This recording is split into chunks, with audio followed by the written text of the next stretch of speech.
Non-negotiable was actually going to college.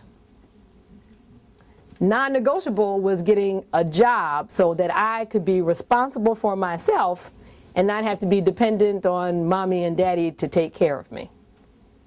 Now, whatever that job was might have been different. I ended up working for a car company, not what I expected. Some things in life ought to be non-negotiable, and I tell you why. Because you work a little differently for non-negotiable goals than you do if you think, well, I got a backup. Because if you really want to be a music producer, there are certain things about being a music producer that are non-negotiable. Going to college is one of them. Getting an internship with, again, Puff Daddy, because they come out all the time on the internet, is non-negotiable. Deciding you want to understand business and getting a business degree is non-negotiable. If you are sincere about what it is you want to do, some things in our lives are non-negotiable. And to be competitive, you need to know the difference between the non-negotiable ones and the negotiable ones. I might not have written my book, but I'm all right. My life is no different because the book's not done. I'll get to it. That's a negotiable one. Non-negotiable is being competitive with all the credentials that allow me to walk in the door to do everything else I want to do. Those are non-negotiable ones. Well, what would be non-realistic?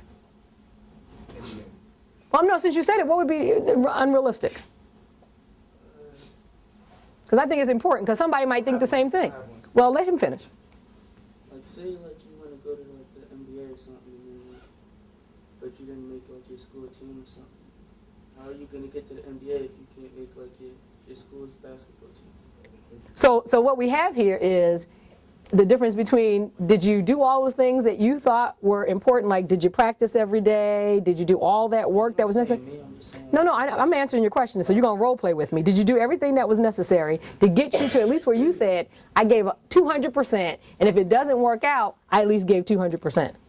Okay, well then I didn't disagree with you about a backup plan, because I think that if you don't make it to the NBA, did you still get your college degree? Did you get it in something that made sense, so if you didn't go to the NBA, you could go work for somebody else? Okay, so then you had a backup plan. The backup plan was that you went to college. You got a degree, you'll go and go work for somebody else. But if you went from high school to go and play in basketball, and when basketball is over, if you were Michael Jordan, that's wonderful, it worked out well. If you turned out to be somebody none of us in this room could name, then hopefully you have your degree to go out and get another job. So the backup plans ought to be career pathing backup plans, not, oh, I can't do this, so I'm going to go do something else. You had a question or a comment? Oh, I just had a comment about what he said about, okay, basically what he was saying, I believe, was that you should have a plan B. And I don't necessarily think you should have a plan B, but like she said, you have those things that are just non-negotiable, but